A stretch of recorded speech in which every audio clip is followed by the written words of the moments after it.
With the season marching on, it is time to do a stock analysis of Raptors players. What's up everybody, it's JJ Buckets, and pretty simple and to the point, we are going to look at 5 Raptors players today whose stock is either up or down based on the start to this season.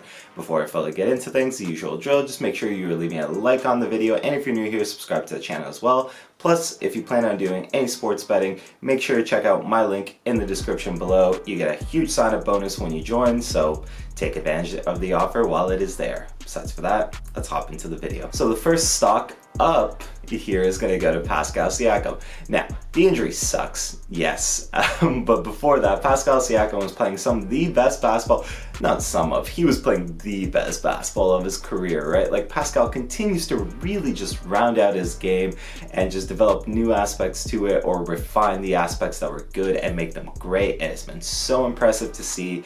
He did that again at the start of the season. Obviously, the big talking point was the playmaking for sure.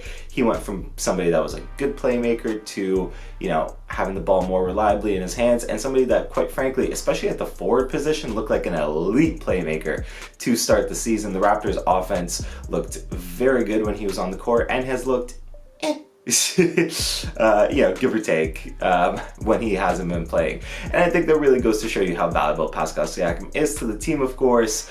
You know, not only the playmaking, but the mid-range shooting really took an improvement, I think, for PASCAL as well. Or at the very least, he looks comfortable there. And something I've talked about before is he looks so comfortable attacking mismatches, especially at the start of the season. PASCAL SIAKAM, before he went down, really, I think, elevated the perception of himself as a player. Not only, obviously, amongst Raptors fans, but I think league-wide as well. Like, there was a lot of kudos being thrown around to PASCAL, and I think that's a very easy indicator of his stock going up amongst NBA circles. So PASCAL SIAKAM is going to be a very easy up to start this video. So the first stock down here is going to be TRENT Jr., unfortunately. And I don't think TRENT Jr. has been as bad as some Raptors fans make it out to be, but you can't really look past the fact that the three-point shooting is down, the true shooting is down, and there's a couple of other things I'll get to here in a second.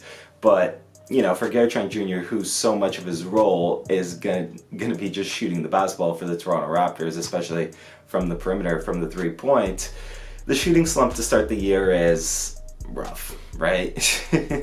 And of course, like, shooters go through slumps, shooters shoot their way out of slumps, and I'm not saying he's not gonna shoot his way out of the slump by season's end, but as it currently stands, I would say his stock has taken a bit of a hit with the, you know, mediocre start here in that regard. Although I will say his 2-point percentage is up, you know, so take that for what you will. But yeah, like, the perimeter shooting really has been a little bit rough for TRENT Jr. to start the year. And for TRENT Jr., the other thing too is defensively, he's been fine, but like, some of the advanced numbers don't really love him in that regard. Like, I know not a lot of people are a fan of the defensive box plus minus, but he doesn't have a good one in that regard, and his win shares per 48 really aren't that great either, and his value over replacement player is actually, well, a flat 0, which, I mean, it's not negative, but I mean, it's very obviously not a positive, right? Like, Gary's start to the season here has been disappointing. I don't think it's been, you know, awful, but I don't think it has quite been what a lot of people would have hoped for from Gary. Another stock up here is going to go to Thad Young, and this is where I issue my formal apology to Thad Young for even bringing his name up for salary matching purposes in my last video. Thad Young has been so good given these extra minutes, you know, with the injuries, right? Like, he's a guy that it feels like every time that he steps onto the court, like, he just gives you positive on positive on positive, right? Like, Thad Young, obviously, he's going to give you the effort and he's going to give you the energy all the time. Like, he's been really good at just having that, you know, whether it be on the offensive or defensive glass, for sure. Like, he has been fantastic in that regard. And obviously, defensively, like, Thad Young is a good defender, so like, he's gonna give you some plus minutes there. But the big thing, I believe, and I feel like a lot of people have talked about it, but obviously I'm gonna talk about it here too, the big thing with that has been the passing has really added a lot to the Raptors offensively. I've seen people comparing Thad Young's passing to, Marc Gasol's, just kind of putting them in the high post and letting them find like an open guy, whether on a cut or on the perimeter. And yeah, Thad Young has really helped open up dimensions, I would say, of the Raptors offense in that regard with his passing abilities. And it has genuinely just been really invaluable. It's helped the Raptors offense not stagnate as much. And just guys like OG ANUNOBY, Fred VanVleet, etc., I think are really taking advantage of the fact that they have this extra guy here that can get them open looks in spots that they like. And for that reason alone, he gets an easy stock up, and quite frankly, he will be a regular fixture for the Raptors off the bench, moving forward for the rest of the season. Now, this next stock down is gonna hurt, but we're gonna give a stock down to Scottie Barnes, and I ask you to put the pitchforks away before I fully get into it in terms of this section, or pick them up. I can take it. But yeah, Scottie Barnes this season, not awful. He hasn't been awful, but just in terms of, I think, the expectations, he has not lived up to them whatsoever. And maybe that's more of a reflection on the expectations that people had for Scottie Barnes than Scottie Barnes himself. But it really does feel like to start this year, he is going through a bit of a sophomore slump at the beginning here. Now, granted, gotta talk about the elephant in the room. It really does seem like he's fairly hobbled with that ankle. I know Nick Nurse has talked about the fact that it's not bothering him, but yes, it very clearly is bothering him. Obviously, you're not going to go out there and say, yeah, my guy's playing injured, but it does seem like Scottie's ankle has been bothering him, and to that extent, some of his, things that he's doing on the court are just not great right now. Obviously, the scoring is down this year. The scoring is down a fair bit. And granted, there is a trade-off there where the assists are up and the assist percentage for Scottie looks pretty good. But in terms of the scoring, I know a thing that has been often complained about from at least my circles of Raptors Twitter and such is that Scottie Barnes, doesn't really utilize his body enough in terms of the fact that he's one of the bigger guys on the court generally, and he can attack inside, and anytime that he does attack inside, it does feel like a positive because in a lot of cases he's bigger, stronger, etc., than the guys going up against him. So you'd like to see more of that aggression, but I do think that's kind of where the ankle comes into play a little bit, where he maybe doesn't feel as comfortable attacking regularly because of how much that ankle is bothering him. Nonetheless, his scoring hasn't been that great. His rebounding is even down a little bit. And the big thing for me is defensively, he has not looked that good. There were a lot of, defensive looks where the Raptors were really using Scottie as the point of attack defender. And Scottie hasn't been good as the point of attack defender, if we're being honest.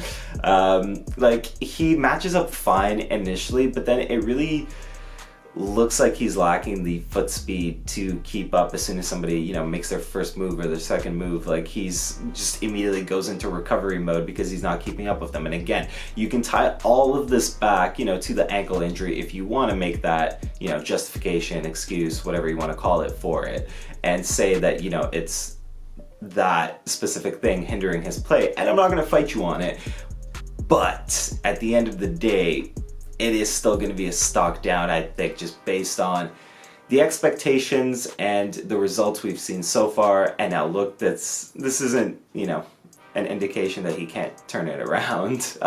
He will obviously turn it around and he will get better than what he's shown here. But at this point, yeah, it's a stock down for Scottie. And we will leave things off here on a positive note where we have OG ANUNOBY stock up.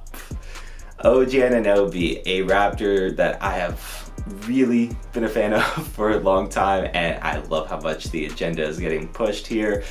As somebody that has been clamoring for OG ANUNOBY to be put on an All-NBA defensive team for years, and I mean years, I think we'll finally get it. I think we'll finally get it this season. Now, obviously, this season is young, but let's be honest with ourselves, too. So much of the All-NBA is kind of done, so much of the All-NBA defensive selections are kind of done on reputation, and OG got the reputation early on, and you know, the narrative has been put into place where he's going to be an All-NBA defensive player this year, and quite frankly, he very much so deserves it, kind of like he deserved it beforehand, but this time he's actually going to get it, which is great. Obviously, the steals numbers are fantastic, and then OG plays some really good team defense. He's really good at erasing your mistakes when others make them on the court, on top of the fact that he's just a good cover overall. Like, he just, you know, the other night guarded Jimmy Butler in Miami, and you look at the shooting percentages and you're like, well, they're not that bad. Yeah, but then you look at the turnovers and you look at the amount of field goals taken. Like, OG ANUNOBY is very clearly an impactful defender there, and OG ANUNOBY has always been an impactful defender, but he's finally getting that reputation, and honestly, I would even go as far as saying it's gotten a little bit better this year. It definitely has. You know, something that was already great has gotten a little bit better, which is obviously so encouraging to see. On top of that, you know, in these last few games here where he's really been asked to step into a bigger role with these injuries in terms of the scoring, like he's produced. OG ANUNOBY has looked good. And if he can sustain this and kind of find a way to figure his offense in once everybody's hopefully back and healthy, you know, OG ANUNOBY might have a sleeper dark horse campaign for an all-star spot later in the year. I'm not gonna, you know, really, I was gonna say, like, hang my hat on that the fact that he will be an all-star this year, I think that's a tough hill to climb. But at the same time, it wouldn't be the most ridiculous thing in the world if he continues his play, you know, at this high level while guys are injured, and if he just obviously continues how good he has been defensively. I don't think an all-star nod is the craziest thing to be talking about, especially if the Raptors are in a fairly good seeding. Obviously, when voting rolls out, then yeah, OG has a sleeper case, I would say, for All-Star, and that is more than, you know, he's done in previous years, so it's definitely an easy stock up. And that does it for me. What do you folks think? Whose stock is up? Whose stock is down on the Raptors? Comment below, let me know. Who do you think has a chance to improve their stock and be featured on one of these type of lists? Should I do it again later in the season? Again, drop it all in the comments, let me know. Other than that, folks, usual drill. If you are still liking this video, you like this video, so hit that button. It goes a long way for me, and again, I really do appreciate it.